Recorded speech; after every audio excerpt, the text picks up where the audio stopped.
to start, I'd just like to thank you, Michael, for coming on the podcast. I've been following you for many years. I remember when I first started my degree, I started following your sketching on Instagram, and I always looked up to the level of detail and as you can see right there, the the way you would communicate your designs. And now I've graduated uni and I made the podcast and decided to reach out, and you were very gracious to accept. So yeah, thank you for coming on. Yeah, thanks for having me. I'm always happy to talk to another designer, and yeah, thanks for the kind words. I really just I love what we do, and so I try to share that as much as we can, on YouTube, on Instagram, Mm, because I really feel like it's our job as designers not only to practice design, to be practitioners of it, but also to be advocates for it, because yeah. so many people don't know what it is we do. So I try to demystify that. Mm, yeah. There's still so many people who doubt the value of industrial design. Yeah, Yeah. that's great. How would you describe your design philosophy and what sets your approach apart from others in the industry? Um, I think I'll start with the second part of that question first. I think what sets me apart now is that I've been doing this for a while. Been doing Mm, this for 25 years, as of this year, and I worked for half of my career, half of those 25 years on the corporate side, and half on the consulting side. Big companies like Nike, big consulting firms like Frog Design. And so I really try to kind of synthesize all of my experience and take a really tailored approach with my clients. yeah. Uh, I don't have a very kind of cookie cutter process. A little bit like, how we're always trained to be empathetic, um, to the end user as designers. I try to take that approach kind of to my design practice as well. And I try to be very empathetic to my clients and understand what it is they're trying to achieve, what the goals are. And then I try to set up a really custom tailored process for each project to get after those goals. Mm, So I think that's one of the things that sets me apart. I think the other thing is that I'm very strict about I only ever take 3 clients at a time. And so every client knows they're going to get at least 30% of my time, mm, um, and not just be passed off to interns or junior designers, because I really want to make sure that everything that comes from my design practice comes from me. And mm, in some ways, you could say that's a limiting factor to the scale of my business, but it ends up with very happy clients, mm. um, Yeah, and work that I'm proud of. So I, that's I actually think nice. that, on the corporate side, I would hire firms sometimes, and the partners come in to sell you the project, and then you realize, oh, it's just a bunch of young people who aren't getting paid very much actually doing the work, and I didn't want to set up my business that way. Yeah, Uh, yeah. so I think those are the two things that separate my practice apart. I think when people hire me, it's never the cheapest option. It's because they trust that they're going to get a good result. And I see design as a trust business. Like we're hired to solve very ambiguous, difficult to define problems. And who are you going to hire to solve that problem? You're going to hire someone you trust. Mm, Uh, so uh, I think my philosophy is somewhat twofold, in that I really feel like, um, there's kind of the business aspect of what we do, and then the cultural aspect of what we do.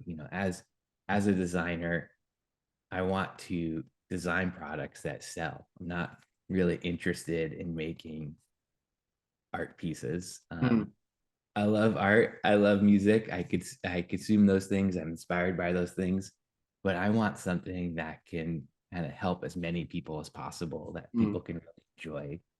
And my philosophy there is that, people, they don't own Picassos. They don't live in Frank Lloyd Wright design homes. They have watches and sneakers and cars and the humble things that are all around them. So if we can kind of elevate those things a little bit more and make those things a little bit more lovable, I feel like I'll have done my job. yeah. Um, So I have kind of the commerce side of my approach is like, okay, I want to design something that can be manufactured and solves a problem and sells really well. And then I want to also elevate that object as high as I can to become a cultural piece. And I think I don't see those two goals in conflict. I actually think they help each other, right? Mm, Like the more I can design something that becomes a part of culture, well, also hopefully the better it will sell, and the more people can enjoy it. yeah, that's a really interesting approach. Maybe just going back to your experience, you mentioned you work for some large corporations. Maybe just a brief summary of yeah, the professional life you followed over the last 25 years. Congratulations, by the way, for 25 years.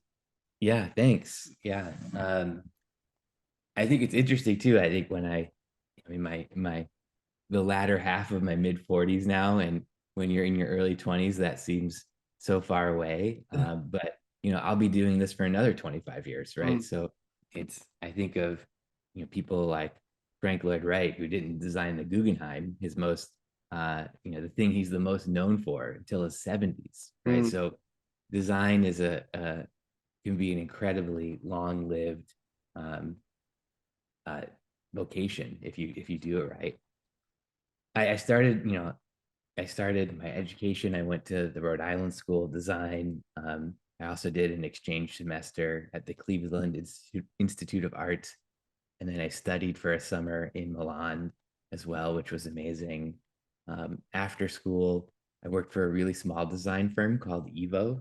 They're kind of in between Boston and New York City, basically in the New England, if you know your American geography. Um, and it was a small firm. I was the fifth employee. When I left 4.5 years later, they were about 12 people, but they had great clients. We did work with Bose, with Nike, with Burton Snowboards, um, and I worked on the Nike account pretty exclusively towards the end of my time there. I also did some projects for Nike while I was still in college, so I always had this kind of connection to Nike. Um, when I when I was thinking about leaving, I'd been there for 4 years, 4.5 years, and um, I was like, we were doing good work for happy clients, but I noticed a lot of times our work, either our projects would get canceled. We would do the work, you check up 6 months later and be like, how's that project going? Oh, that got canceled, or maybe it got radically changed. And I wanted to go explore what was it that I was missing. Like we did design work that the client loved. Like, why didn't it go to production? And so I knew I wanted to go to the corporate side. At Evo, I had the amazing opportunity to work on everything from Nerf guns to wine glasses and everything in between. And I just really enjoyed working on footwear. mm, Um, so Nike asked me to come in house. I jumped at the chance. I thought I'd be there for about 2 years. I was like, I want to learn what I'm missing and then go back to the consulting side. But I just loved working at Nike so much. I mm, ended up being almost 8 years.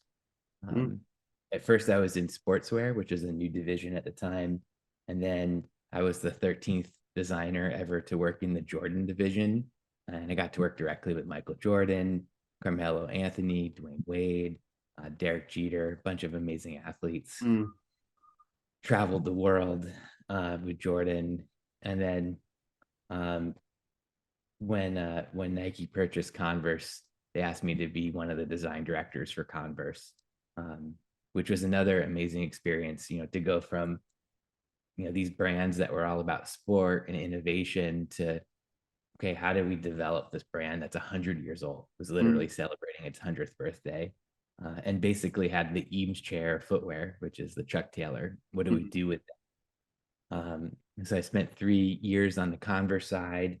Um, and then my mentor, John Hoke, who's the chief design officer at Nike, was pitching some ideas for me to come back to the Nike side, maybe as design director for basketball or design director for Jordan, when Frog Design knocked on my door to be creative director for the San Francisco studio. For those that you don't know, Frog Design, legendary design firm, designed the original Apple Macintosh, the original Sony Walkman. And so I just kind of had to do it. I talked to John about it. He was like, I think you got to do it. He's like, if you don't like it, call me in 2 weeks. Like, I'll get you a job back here. But I think he's like, I think if you don't do it, I think you'll just hate me. So, with his blessing, left Nike and worked at Frog for a few years. Got to work with Google, Motorola, Honda, Procter and Gamble, a bunch of really big companies. Um, but I quickly started missing the depth that I had working in house. And so one of our big clients was this company called Sound United. And they owned a bunch of high end audio brands. Now they own even more. At the time, they owned Polk Audio, Definitive Technology, and a smaller brand called Boom. And then Mm, later they bought Denon and Marantz and Bowers and Wilkins. So they asked me to be chief design officer over industrial design, packaging, branding, all the marketing creative. And so I left at that as well. That was like an amazing opportunity, built a team of 20, 25 people. Um, and then got that up and running, stayed for 5 years, and then started my own independent practice in 2017. And we've been busy like ever since. We've done work with SAIC. SAIC is a Chinese car company. ARC, which is a electric speedboat company based out of LA. Hasbro, Cole Haan, CCM Hockey. Um, so really kind of work that kind of spans mm, the gambit. And then it's my two biggest clients right now. Um, are actually a bio-based textile company named Carnegie, mm, which owns a, company called Cure that makes architectural products out of recycled PET water bottles, mm. and a brand called Defender that makes footwear for people with diabetes. So it's really just I love learning. I love working on different things, working with interesting people. Um, I'm very collaborative, so for me, it's just about who are some interesting people that I can work with and where we Mm. can push the boundaries and do some new things together. Yeah, that's the interesting thing I've always found about your work is like you do such a wide variety of work. And I know overseas, like in Australia, that's quite common because we have this very small market. We generally Mhm. work on a lot of different types of projects. We don't specifically like, focus on one type of product. But in America, that's not necessarily the case, right? You generally become very specific in one like furniture design or something like that, automotive design, if I'm not right, if I'm not wrong. You're Whereas correct. your career has been very broad the whole time, like even in the back you'll see, push bike to chair. Yeah. Yeah. I feel like Raymond Loewy has always been an idol of mine. And he worked on everything. He's, for those of you that don't know, Raymond Loewy, one of the founders of the industrial design as a profession, went to school to be an engineer before World War One. Moved to New York after World War One. He was born and raised in France. Um, couldn't get a job in designing products, and was just doing anything he could. He was designing window displays for department stores and doing fashion illustrations for Vogue magazine, and then kind of broke his way into industrial design, and but always kind of just worked on everything. He did the livery for Air Force One. He designed the UPS logo. He just like, and steam trains and boats, and just that sense that his thing is, his quote is, a good designer can design anything. Mm, I've always thought, one, he embodied that, and two, it helped me to see things that way. mm, And I feel like in the United States, and I didn't realize maybe how regional this was to the United States, but in the early 2000s, there was this trend towards like hyper nichification, mm, in and not just in design, like in all consultants. Like, and even when I first started my practice, potential clients would be like, what's the one thing you do yeah. that you do? And I just like, why would if I did a one thing, I just go work in house again. Mm, Like, and I know footwear design consultants who specialize in footwear, specialize in consumer electronics. And I'm not, so no judgment. That's totally fine if that's what you want to do. For me, if I was just going to do footwear, I'd just go work at Nike. If I yeah. was just going to do consumer electronics, I'd just go work at Apple. But Mm, the the beauty of being a consultant for me personally is getting to work across all these different industries, Mm. and they start to inform each other. That's the cool part, is like I'm learning, working with Kire about, recycled PET and making these architectural products that have acoustic benefits. And, as I was working with them on a new ceiling baffle to help reduce the echoes in open office spaces, I was like, oh man, I remember at Nike we had this grind material from like reground sneakers, connected them to my old friends at Nike. We ended up doing a collaborative product, that this architectural baffle that's filled with reground sneakers to absorb more acoustics. And to me, that's like obviously a super tangible example, Mm. but in so many different ways. Working with ARC, I've learned working with like a hull designer and learning about fluid dynamics and just like all these interesting things. And they just can't help but kind of influence each other. Yeah. And I feel like a little bit like there's like as a juggler, there's a right amount of balls to keep in the air, like too many and they fall, and not enough and it's not very interesting. And Mm. so, it's kind of keeping that right amount of balls in the air to keep it interesting for me. Yeah, that's the kind of thing I found. I've just graduated uni end of last year, and the first thing everyone says is, "Oh, what field are you going to go into? What are you going to specialize in?" But it's Right. like I've never had an answer because I've always just like I don't want to specialize in anything. It's why would you do that? Like why would you close your options open? You know? But yeah, Well, I just say my specialty is applied creativity. mm, yeah, exactly. That's what I work on. And I'm also really frank with, I'm a good consultant in that I don't take work that I'm not suited for. Mm, And I remember a few years ago, there's a kind of like an adventure travel luggage brand here in the United States called Eagle Creek. And an old classmate of mine from school was the head of VP of product there. And he reached out to do a project. And he was like, hey, I'd love to do a, like, for you to design a backpack in kind of a line extension in the existing design language. And I was like, yeah, I can't bid on that. And he was like, why not? Are you too busy? I'm like, no, it's not that I'm too busy. It's just that as a consultant, I can't in good conscience bid on it because I can't do that project better, faster, cheaper than your in-house team. Your mm, in-house team, I understand maybe you're a little short staffed right now, but your in-house team is going to be able to design that backpack in your existing design language better than I can. So you won't be happy with the yeah. result. You'll think it costs too much, it's taking too long. I won't be happy enough with it to show it in my portfolio. Mm, And he was like, okay. And I was like, but what I would love to do for you is, you're this adventure travel brand that is kind of focused on boomers. And you're missing out on kind of like younger people mm, traveling. Millennials are coming into more money. And I would love to design for you a whole line of bags around millennial adventure travelers. mm. And he was like, all right, well, thanks. And I was like, I'll probably never hear from him again. But 2 months later, he was like, okay, we've been thinking about what you said, and here's the brief for the project you want.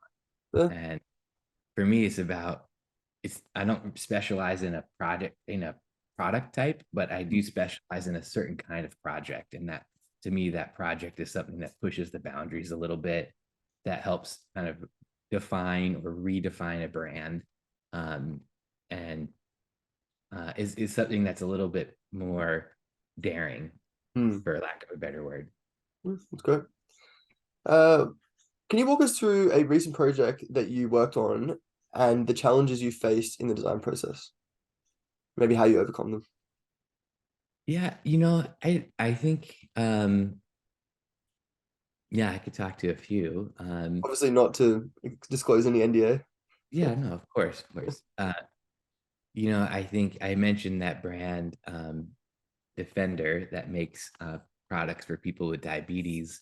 We have a prototype here. This is on the market now. So Mm, this is a leg brace for people with diabetes. What I loved about working on this project is that, I was putting all of my footwear knowledge to work, right? mm, But in a category that's totally different, medical category. Um, and it was a challenging project because it was a 4-year project. I've never worked on a project that took so long, but the amount of just testing, clinical testing, and the technical needs of it were so high, even though, basically kind of looks like someone took an Air Jordan and turned it into a snowboard boot. That's kind of the trick of it, is that it looks very simple. But underneath this, there's a injection molded brace that's all underneath all this leather that locks the leg at a specific angle. Mm. There's a piece of molded carbon fiber in this back piece here. There's all these different technical things going on inside of this 22 millimeter foam package under the foot. It's like 4 different materials.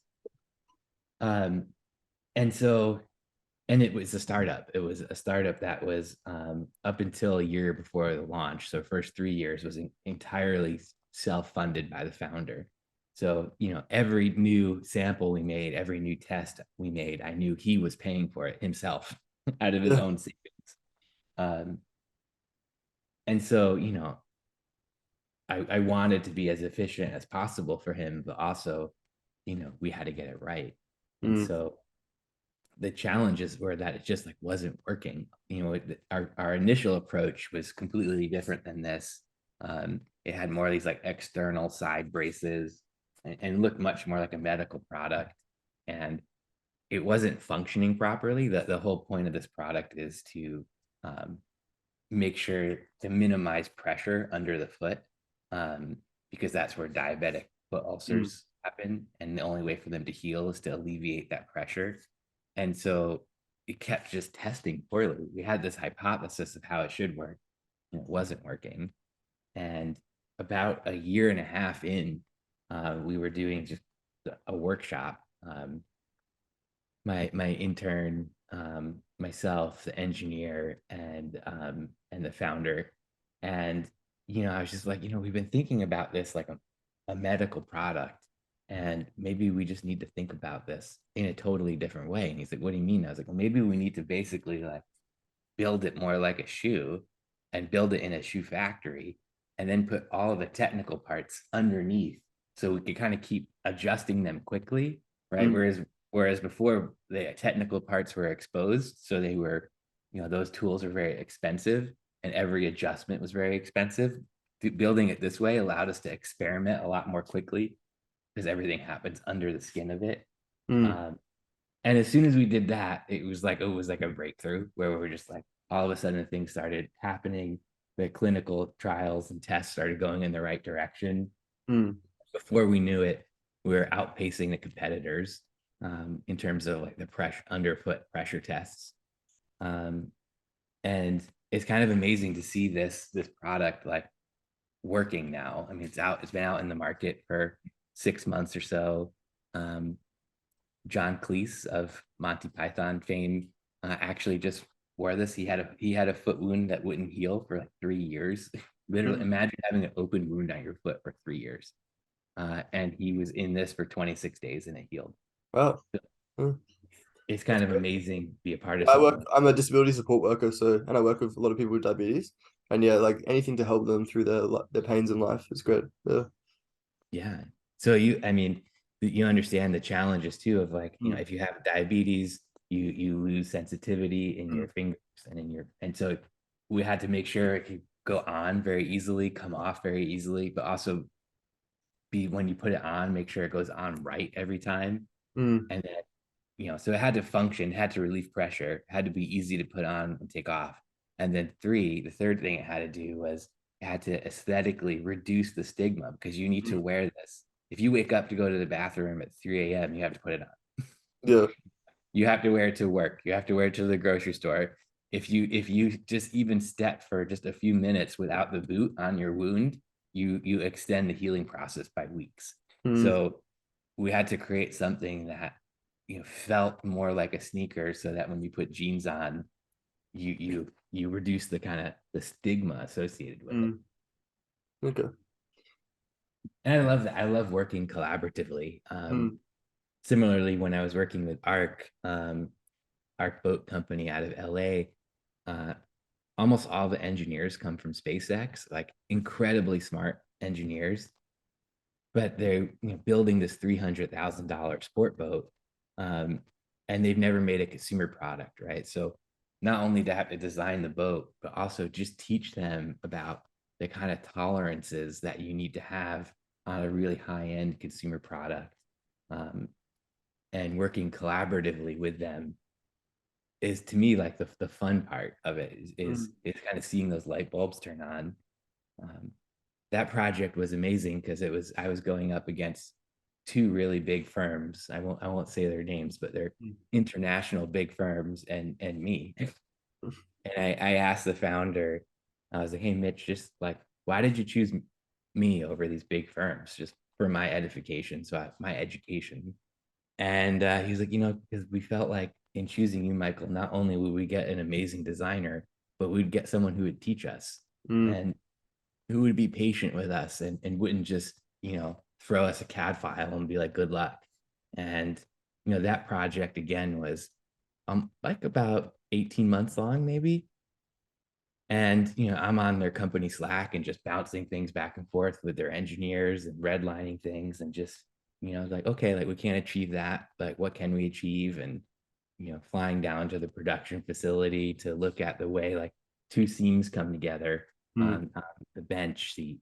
Um, so everything from like what's the overall design language and strategy for the aesthetic of this to like what stitch are we using on the Mm. seat, because that's what they needed. Not every client needs that much um, work from me, but when they do, I want to make sure that I can be flexible enough in my process to get them what they need. Mm. I think that's an interesting point you were saying. Like, as a designer, we're not necessarily just designers; we're also educators, and not just for other designers, but even for clients and various industry people. Yeah, it's an interesting process. Um, how do you balance the need for functionality and aesthetics? Obviously, you have a very strong aesthetic style, but how do you balance that with the functional aspect? To me, they're kind of the same thing. Mm. And um, I feel like um and maybe this is just my kind of education from Nike in a way. Everything that we were trying to do at Nike was to kind of exaggerate function to make function visible, Mm. right? Like, it's just, you look at like every kind of design detail on a Nike, it's usually just making a functional aspect of the product visible to the consumer. Um, and so for me, it's very intertwined and, like I said, very collaborative. I really love working with engineers and for me, I'd rather show a sketch to an engineer before showing it to another designer. Mm. I like, and I love working with kind of creative engineers who can be collaborative back. And one of my favorite engineers I ever worked with, this guy Alex, and I remember I'd show him a sketch and be like, Alex, like I wanted to kind of do something like this functionally, and this is how I think it would work. What do you think? And he would never say no. He would Mm. always be like, well, let me think about it. Let me think about it. I'll talk to you about it tomorrow. And the next day he'd come back and be like, I couldn't quite figure out how to do it that way, but here's 3 ways to do something similar.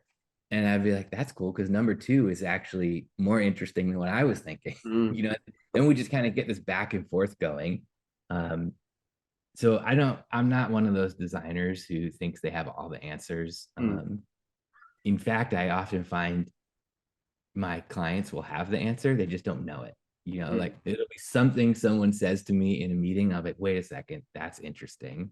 Um, Mm. like when I remember a few years ago, I did this project with a high-end knife company called Lucadia Knives, and they were using this material, micarta, which Westinghouse developed like in the 20s or something. It's basically like compressed layers of paper that are embedded with resin. It's a cool material. It was developed for like transistors and things like that in electronics, but it has some nice properties for a knife handle because it gets a little bit tactile when it gets wet. Mm. So really cool material. And they had this really great kind of shaping capabilities. And, and I was just like looking at how they make the knives. And I was like, it'd be so cool to kind of like um, layer this material. And often they had to layer it to get the thicknesses they needed. And I was like, well, let's layer it with different tones. so Mm. that as you like shape through it, you get this like topographical map. Mm. Um, so you can see like where the handle of the knife is thicker and then where it gets thinner, so you can like pinch it and get a good grip on it. And they were like, that's freaking amazing. Like, where did you come up with that idea? I was like, from you, from you, for watching how you make the knives. And I was just like, what? I just want to highlight this, like this, Mm. that you're really thinking through the shape based on chef's grips. And I'm just thinking, how can I show off what you do? Mm. Yeah, that's an interesting way to approach it. Don't necessarily try and make things aesthetic, try and show the functional aspect in an aesthetic way. Yeah.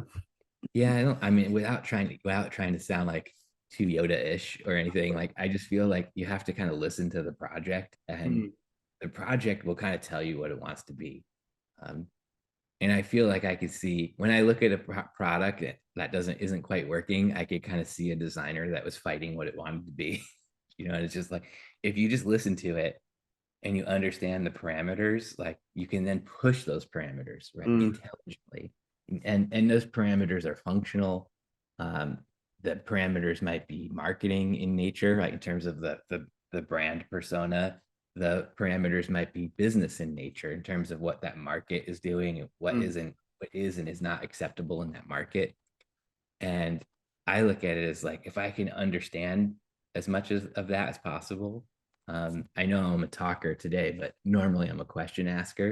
If I can understand as much as possible, then I can intelligently say, like, okay, we could push beyond this a little bit. Mm. Yeah, I think as well with design, like as you're saying, it's all about re-educating or educating the corporate on as to the value and constantly like evolving design in the world. But I suppose in a way, like as corporate develops a bit more, they start to see more benefit in design, and then it kind of changes the role of a designer because, like I suppose in the past, there's been a lot of circumstances where you could see the problems of corporate affecting the overall design outcome because they didn't listen to the design team. They kind of Yeah. thought that they knew what was best, but it's interesting because of your point of experience. A lot of the corporate people actually trust you to make the more significant decisions, and yeah, it's interesting. Hopefully, it evolves to that in the future. Mm. Yeah. I just look at it as like I just want to help. And even in the case of ARC, I remember the founder called me and was like, hey Michael, like we love working with you, but we think we want in-house design because we just Mm. love talking to a designer all the time. And I was like, that's awesome. And he's like, I thought you were going to be upset. I'm like, no, I did my job. Like I basically did such a good job that you're like, I want to talk to a designer every day, Mm. and I'll be happy to help you. And he's like, you would help us hire a designer? I'm like, I'll be happy, sure. And coached him through like what questions to ask because he never had hired a designer before.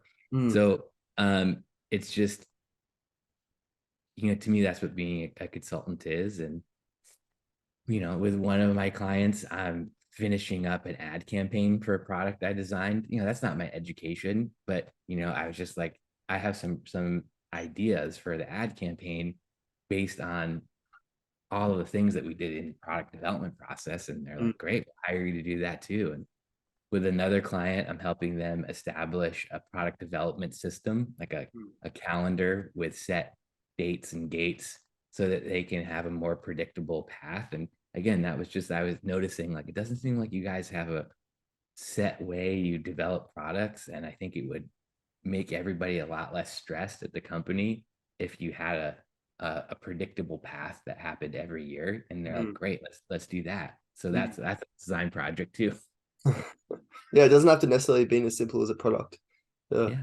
But everything you see behind me, like, and people know me for this kind of stuff. It's the most tangible aspect of what I do. Mm. And I'm not bad at it, but these are just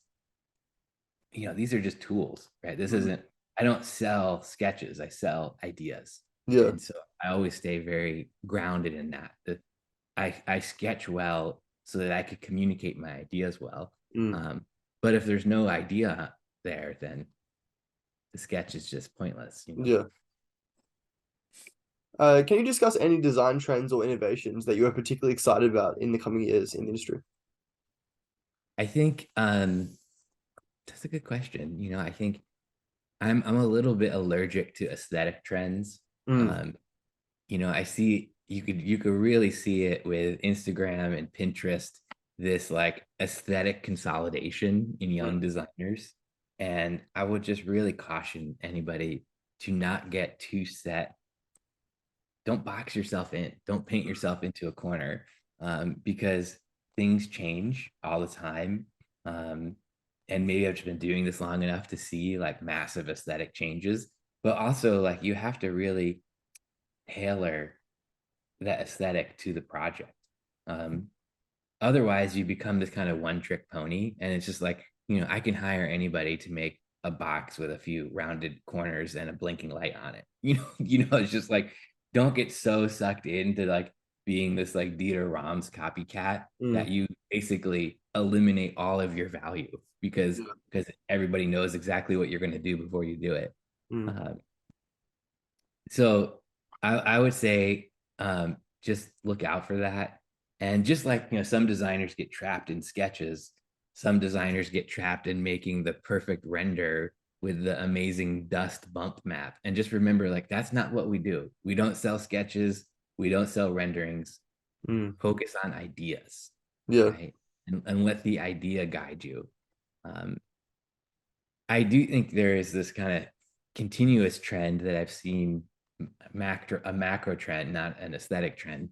This continuous trend that I've seen throughout my career, which I think will continue, is that less people can do more things. Mm. Uh, so, like when I started at Evo, for example, they were a young firm. Like I said, I was the fifth employee, and they had a huge facility, like a giant shop, with a spray booth and like, machinery and an office and a phone system and a receptionist.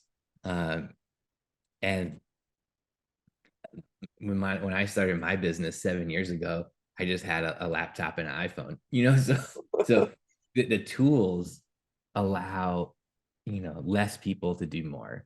Like I think of like even like what I'm doing like in a program like Fusion, right, where I'm like combining um solids and surfaces. Like that would be, it would be, and then just being able to like render in the cloud in the program, that would have been like four separate software licenses just like 10 years ago. Yeah. uh, and so it's just amazing, what we can do. And I think that will only continue, right? Like, Mm. um, and whether that's like AI tools or, increased use of 3D printing as rapid prototyping becomes rapid, manufacturing. um, like it's just going to be all about this kind of like, in a way, more efficiency. I'll put that in air quotes. I know it's an audio medium, but it's in air quotes. But I think the coolest part about it is just more ability to experiment. Mm. um, and you know me as a small studio, our practice is just my wife and I and a few contractors, and we're able to do so much. Mm. We're basically able to do like what Frog Design was doing in the 80s, right? So with just so many fewer people. So Yeah. I think that trend will continue. Yeah, the world seems to be changing a lot now, even moving to more remote work. Like, obviously, you said you're big into collaborative working, but do you think that in the future, industrial design will become more and more remote, or do you think it will Oh, stay in its current state? for sure. I mean, none of my clients are local. Like all of Mm. my clients are, I'm in Portland, Oregon, which is in, if you're not in the United States, it's in the, like the top left corner of the United States. And my biggest clients are LA, which would be the closest, San Diego, Miami, New York, and Chicago. Mm. So literally every corner of the United States other than the one I'm in. Um, and so, and I do go on site. Like all last week, I was on site with a client in Manhattan, doing a workshop. But we can work from anywhere. We could collaborate like this. Mm. You know, Sometimes collaboration is just being in having a Slack channel together, and you just constantly bouncing files back and forth. And you'll have, engineers will be building a CAD file, and I'll be taking screenshots and putting red lines over it and shooting it back, 20 times in one day. Mm. And that's just as good as like being in the same room together. Yeah. Um, I think the key is to have the same mindset, Mm. um, because I feel like with the speed of communication, people can be curt sometimes accidentally curt, and it could come off as rude. So I'm also very careful to make sure that, I'm verbalizing, I'm explaining things, I'm picking up the phone to check in, Mm. um, and not just being like, that sucked, here's a red line. You have to be, because you would never do that in person with somebody, Mm. right? So you have to treat it like you're in person, and have that kind of politeness and manners. Sorry to say, but it's Yeah. kind of, it's amazing how much of just being kind of like a trustworthy, friendly adult, how far that goes in terms of having a good business. Mm. Yeah, it's interesting, like the communication over digital and social media and things like that. It's like it's very hard to express the way you feel sometimes. Like even the other day, I was emailing this person and I was trying to add humor, and I realized if I didn't add any sort of Oh like yeah, thing at the end, it didn't come across humorous. It was like more like direct and like almost insulting. right. Yeah, be very So careful. it's really, I suppose that's the challenge of remote work, to try and communicate yourself. Do you think with the metaverse that could become a thing in industrial design in the future, or do you think that's more of a pipe dream? I mean, I think just before you get off, before we get to the metaverse, I do think like I'm a big fan of an emoji Yeah. here or there. I'm a big fan of a GIF. I know like younger people don't like GIFs anymore, but it's just like you just throw in a little like Michael Scott GIF into an Yeah. email before like, oh, okay, it's being funny. So I think it's like it's on you to be, especially as a consultant, um, to really switch things up and alter your communication based on what works for the client. Mm, Uh, there's the metaverse. I don't know. I have a Quest headset, and I've been playing with Gravity Sketch, and mm, there's certainly like a lot of promise. Um, I'd say like uh, and I'd be curious about what you feel as you're in a different generation, but like I just don't want it.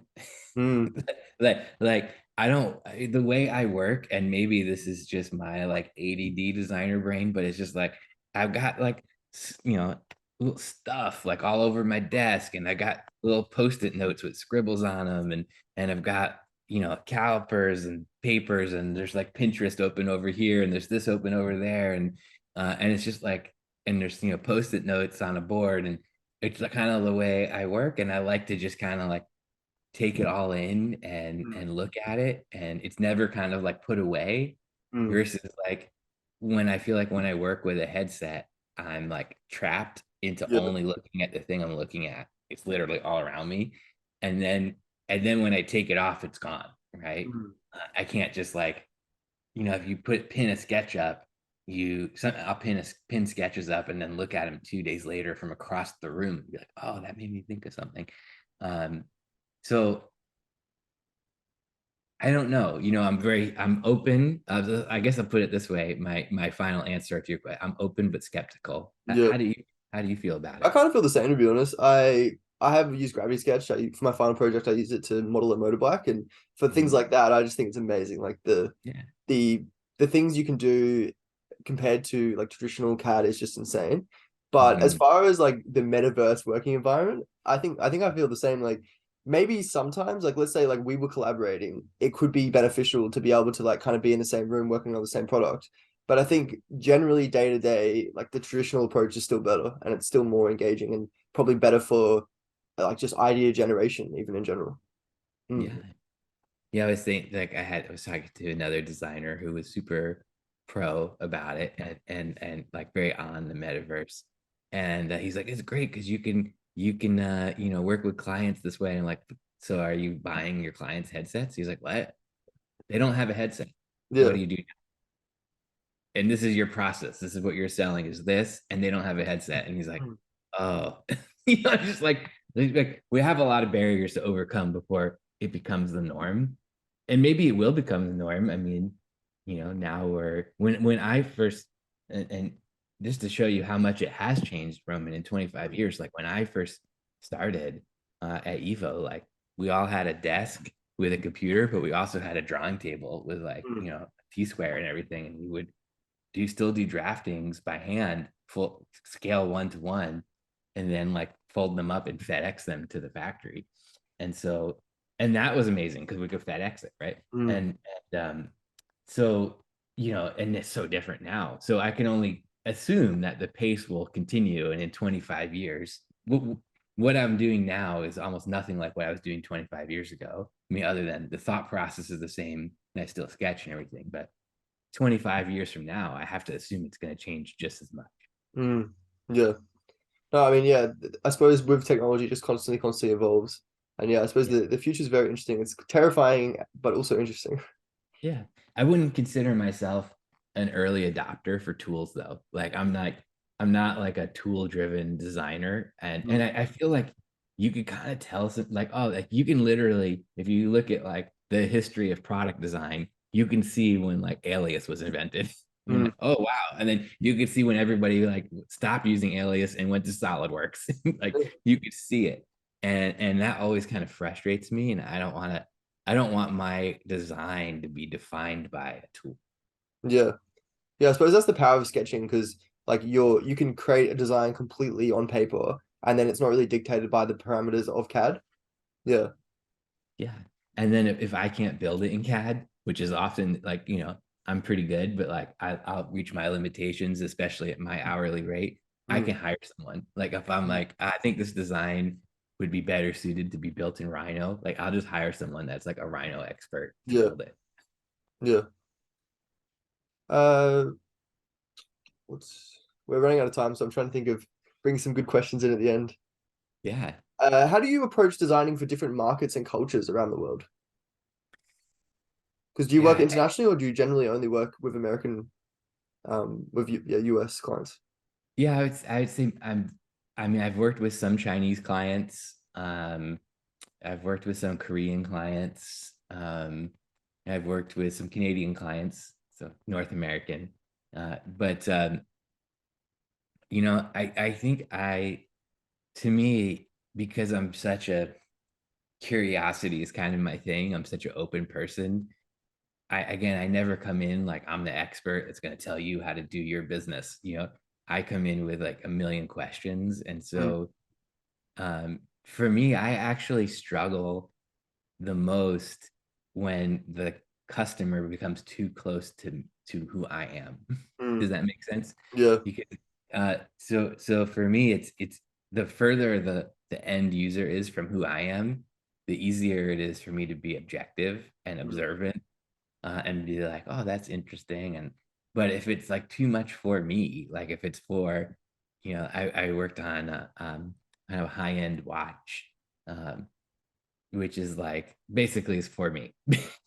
Like this like really nice automatic self-winding timepiece. And it's like, me and the end user Venn diagram was a circle basically. And it was really hard because it's like, for me anyway, and some people, everybody's a little different. mm, But when I work with international clients, it's like completely objective, right? And I'm like, um, and I try to remind clients of that as well. I remember I was working on this line of personal audio products, a Bluetooth speaker, in-ear earbuds, and an over-ear headphone.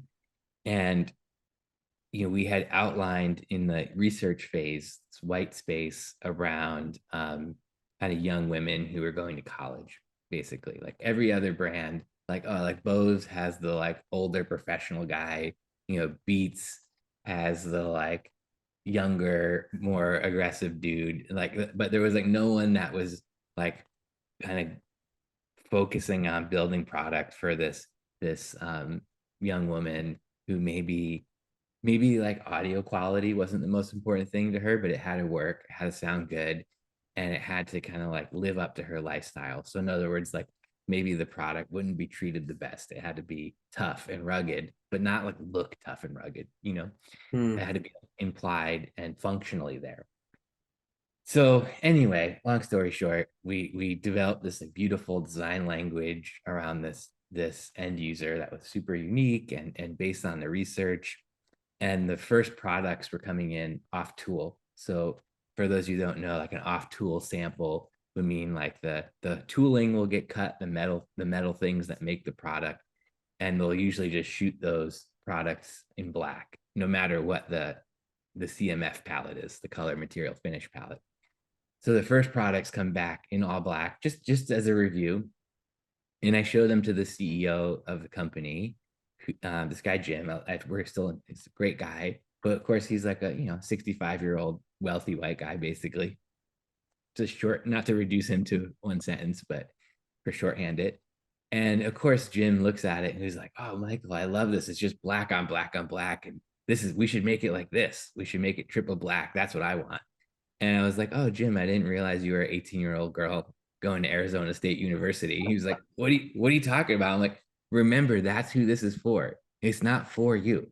If you like it, we messed up because she doesn't like what you like. Mm, So, you know, and guess how many of these things you're going to buy? Zero, because you're the CEO of the company. You're going to get them for free, right? But guess how many of these she could buy? A lot. So, do you want to make money, or do you want to make in triple black because you like it that way?" mm. And he was like, "Okay, good point."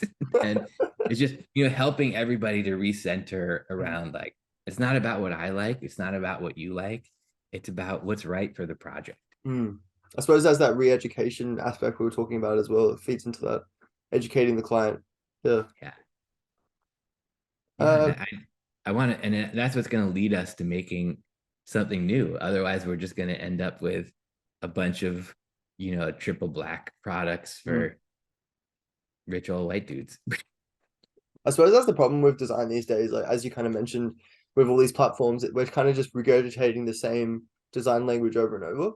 And I suppose like with the pollution of like social media and the internet and all these things, it's a lot hard to think freely of these concepts. Whereas Yeah. like in the past, these like really famous designers, they had a lot less of these, design pollution in their life. Yeah. Yeah. That's interesting. And you think of like a designer like Sotsats, like they have like this very particular aesthetics, and you're like, "Oh, that's like them," and these very odd processes. Like I remember reading about Castiglione and how he wouldn't ever draw, he would write down his idea, Mm, and his whole thing was like, if he couldn't describe the design over the phone, it wasn't good. mm, He would literally call up his client and describe verbally what the product was going to be. yeah. And I think you had all these like very unique approaches, and I'm part of the problem too, because you probably, like you said, you grew up looking you went to school looking at my sketches, right? And my sketches are not right or wrong, they're just one way to do it. Mm, And I want to show that, but I also hope that, like, I hope it inspires you to find your own way to do it. mm, And um yeah, I think you're right, that the design pollution, that's a really interesting way to see it. I think you also see a lot of Instagram design. mm, You see a lot of people who have a lot of followers on YouTube or TikTok or Instagram, but you dig into it and you're like, what have they really brought to production? Like, mm, are they just really good at a particular skill, mm, like gravity sketch or sketching?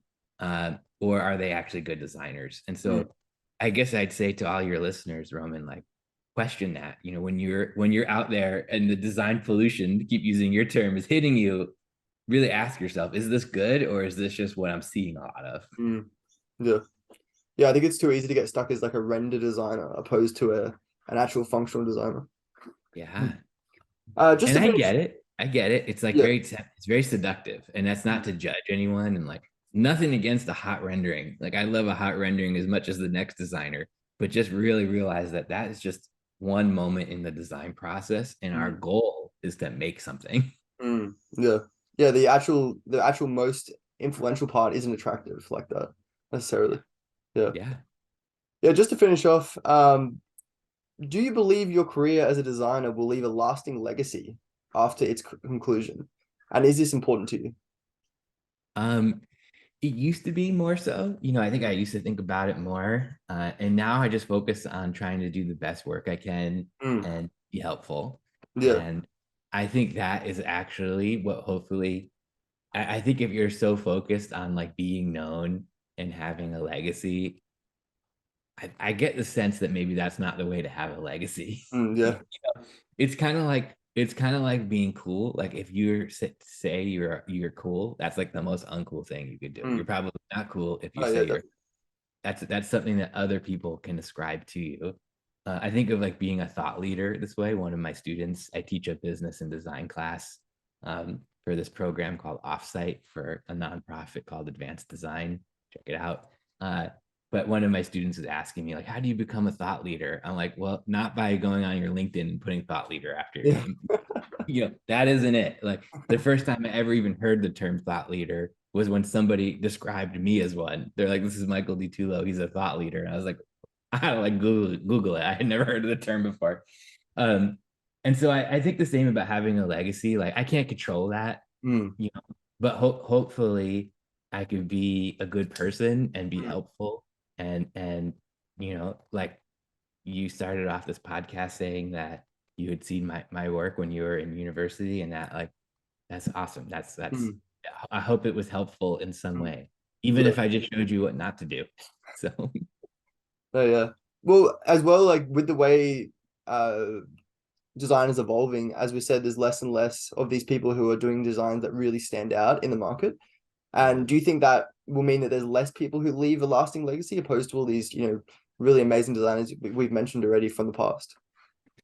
I don't, it's a great question. And like I see like people chasing hard to like do work that's like what Dieter Rams would have done or whatever. And I'm like, he already did it. He already existed. You're it's like at Nike, there was this like who's going to be the next Tinker Hatfield. It's like there was only ever one. There's Mm, only ever one Michael Jordan. No one's going to be the next Michael Jordan. You have to like you be yourself. And mm, I think like that's what LeBron did so well is that he didn't mm, try to be Michael Jordan. And so I think the same as a designer. That's not to say that I won't pursue kind of a minimalist aesthetic if that's what the project demands, but like I'm not gonna force that on everything either. Um, yeah. and I think I think the other thing, Roman, is that it's risky, right? It's so much safer to be like, oh, I'm just gonna follow this like Bauhaus minimalist approach because that's right. No one ever complained about it. It's like, well, but maybe it's also forgettable, you Mm, know. I love this one. I remember reading this piece by an architectural critic after the Guggenheim Museum was built in New York City, and he said the most beautiful thing about the Guggenheim is that it's the only Guggenheim on the block. And I thought that was beautiful because it's about context, mm, right? Like, yeah, it's this amazing white spiral. That's an art museum, but it's if you know New York City, across the street from it is Central Park. So you have all this like beautiful nature, and then on either side of it, flanking it, were buildings from the 1900s. So it's like boxed in with these really traditional buildings, and that's what makes it amazing. the Uh, contrast. yeah, and I think for me, there's as many right design solutions as there are people out there. Like Mm, ultimately, wouldn't it be amazing if we didn't have to pay for tooling and we could custom make everything for everybody? Um, and we could have these like wildly divergent solutions for the same thing. Um, and so I think that there's room for things that are more emotional and more expressive, uh, especially in the context of maybe things that are more linear and restrained, right? When you put those things together, it's the juxtaposition that's interesting, not either one of them on their own. mm, At least to me. yeah, that's a great way to look at it. Well, yeah, thank you for coming on the podcast, Michael, and it's been really great to talk to you. To be honest, I never thought I was going to be talking to you. All these years back when I was in my first year, browsing through Instagram, who thought a few years later I'd be, chatting to you on Zoom. But yeah, this is how life progresses, and yeah, I really am grateful for all the people you've inspired over your time, and I'm interested to see where you are when you're 70 years old, designing still. Yeah. Thanks, Roman. And I look at it as like, hey, like, okay, once you were a student aspiring to be a designer, now you are a designer. I'm a designer. We're colleagues now. Mm, So I think, lovely. design is a profession, but it's also a fellowship. And I Mm, feel like there is to me at least, a sense that we're all in this together. So mm. thanks for having me on. It's been great to talk to you. Yeah. Thanks, Michael. But yeah, best lucks with everything, and I'll talk to you soon.